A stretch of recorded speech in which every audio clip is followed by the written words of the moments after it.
পাকিস্তানের বাসমতি চাইলে কাচ্ছি গিরিলের মতো। হ্যালো গাইস, কি অবস্থা তোমাদের?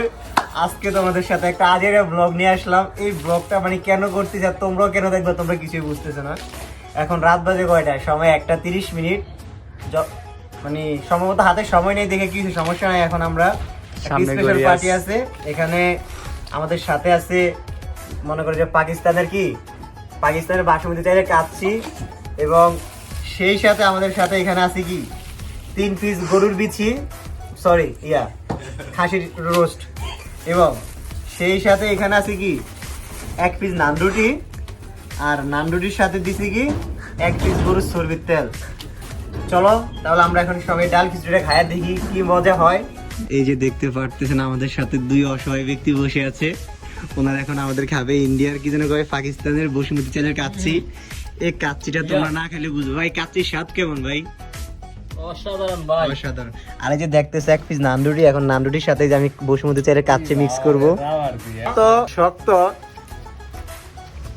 মানে টাইম না সিরন দিতে আছে না। আর মাংসের কথা কি বলবো, এটা মাংস না, এটা সম্ভবত কি যেন কয় পাঙ্গাস মাছের পেট, এত শক্ত।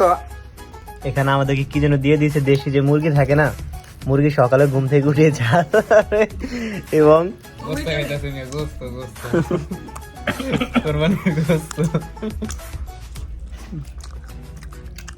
প্রচুর শক্ত ভাই।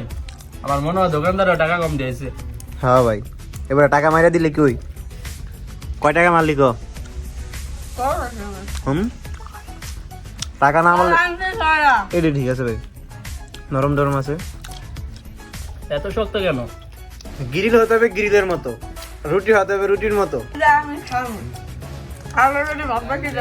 ঠিক আছে, আমি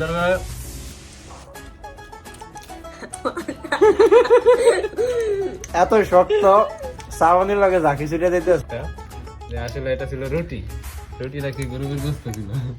আসলে আজকে এটা প্রমাণ পেলাম যে এটাই গরিবের গোস্ত। এটাই গরুর গোস্ত টাইনেছিলাম না। অবশ্যই। তোমরা যারা আশেপাশে আছো এই গরিবের খানা খাইতে চলে আসো, আমাদের অফিস ভিজিট করতে পারো। Gulshan 2, Harijan house number 17, road number 69।